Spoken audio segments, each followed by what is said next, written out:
keyingi harfimiz ayn. Aynni demak e'tiborliroq bo'lib ko'proq mashq qilishimiz lozim bo'ladi, chunki bu bizning tilimizdagi mavjud bo'lmagan harflardan. Halqumimizning o'rtasi mana bu yerda halqumning devori bir-biriga qisilishi natijasida ayn chiqadi. Va buni talaffuz qilayotganda demak bayniya sifati bor. Ana o'shani ham bildirish kerak va jarang sifati ham bor. Hammasi bir paytning o'zida talaffuz qilishligi kerak bo'ladi. Masalan, mana bu yerda bo'lib shaddaga o'xshab qolmasligi kerak. Va mana haning ha jarangsiz bo'lsa, bu ayn xuddi o'sha haning o'rnidan chiqadi, lekin bu jarang sifati bilan chiqadi.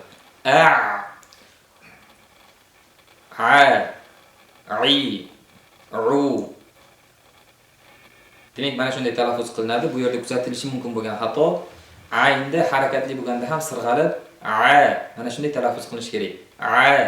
Kuzatilishi mumkin bo'lgan xato mana shunday chiqib qoladi. Bu boshlang'ichda shunaqa chiqishi mumkin. Ayni paytda endi boshlovchilarga mana shunday chiqarsam bu xato deb tushuntirsak qiynalib qolishlari mumkin, lekin boshlanishiga demak bo'lib chiqib qolishi mumkin. Lekin ishlov beradilar, natijasida baribir mana shunday sirg'anib chiqishi kerak. Hech kimniki birdaniga bunaqa chiqmaydi. Shuning uchun ko'proq mashq qilish kerak bo'ladi bu harf ustida. Demak,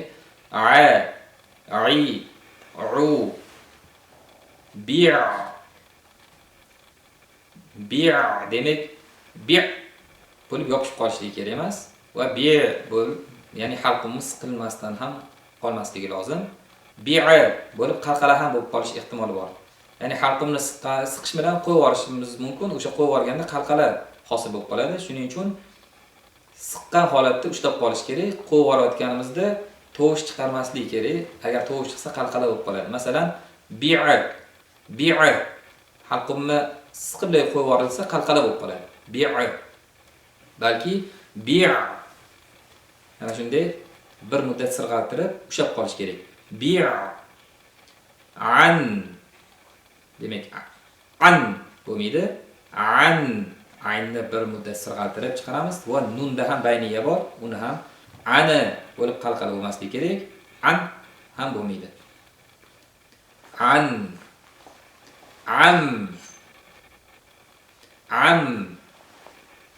Bu ham xuddi oldingi kalimadagidek sa'a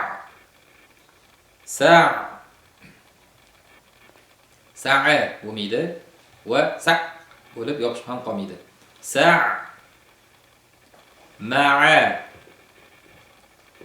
Ma'a buni harakatlarga ham e'tibor beramiz.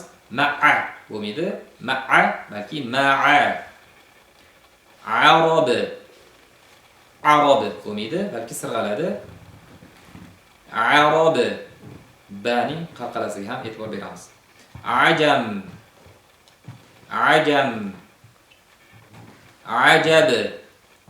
Ajab bo'lmaydi, balki sirg'altirib ajab. Amal lomning bayniya sifatiga e'tibor qaratamiz. Amal. Ilmu lom bayniya, shuning uchun ilmu bo'lmaydi. Va ayni paytda ilmu bu qalqala qilib qo'yish ehtimoli ham kuchli. Ilmu balki ilmu va ilmu ham bo'lmaydi, ilmu ham bo'lmaydi. Ilmu balki ilmu. Umru mimning bayniyasiga e'tibor qaratamiz. Bu yerda ayni paytda aynga e'tibor berish kerak. Umru labimiz ro ham zamma, ayn ham zamma bo'lgani uchun zammada qolib ketish ehtimoli bor va qalqala qilib qo'yishimiz ehtimoli ham bor. Umaru bo'lmaydi. Umru. Jam'u.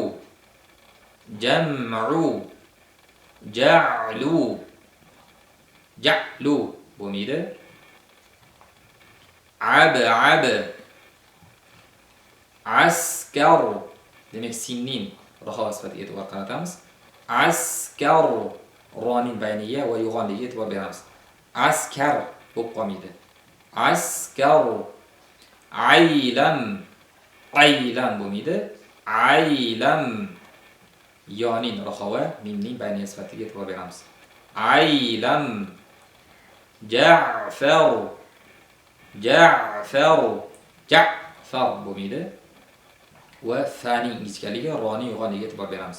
Far Ja'far Anbar Anbar G'aynu Aynu.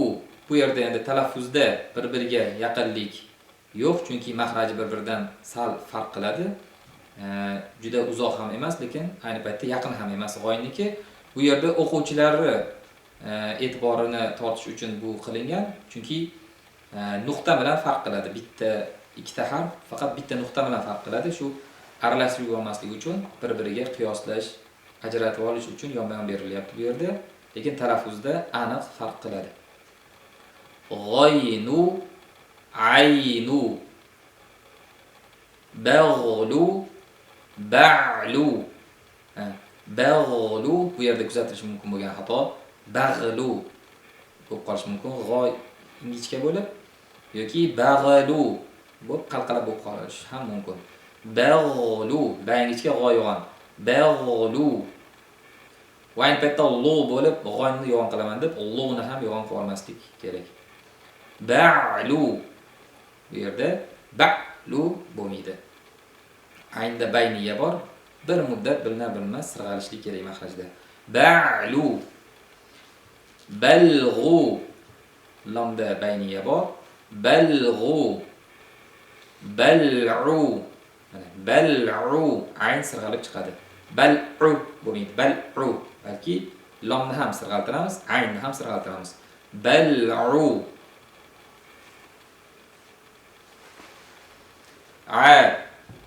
I u bi' an am sa' ma'a arab ajam ajab amal ilmu umru jam'u ja'lu ab'ab askar aylam ja'far anbar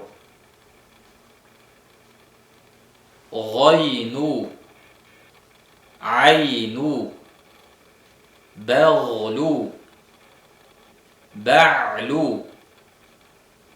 balghu bal'u.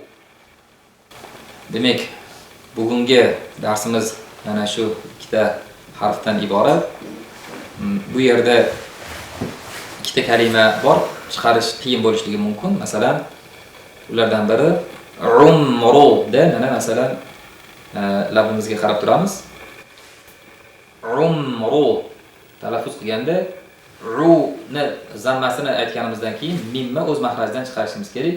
Umru umru bu yerda o'sha zammada qolib ketish ehtimoli bor labimizni. Umru bo'lib, umru emas, balki umru deb talaffuz qilinadi. Va baghlu ba deb ingichka qilib og'izni sal yoyamiz. Ba va g'oda og'izni to'ldirish kerak. Baghlu kuzatilish mumkin bo'lgan xato baghlu, mana og'zimiz yoyilgancha g'ni talaffuz qilsak ingichka bo'lib qoladi. Baghlu emas, baghlu, balki baghlu. Al yo'g'on bo'lishi uchun og'izni oga o'xshab to'ldirish kerak. Al baghlu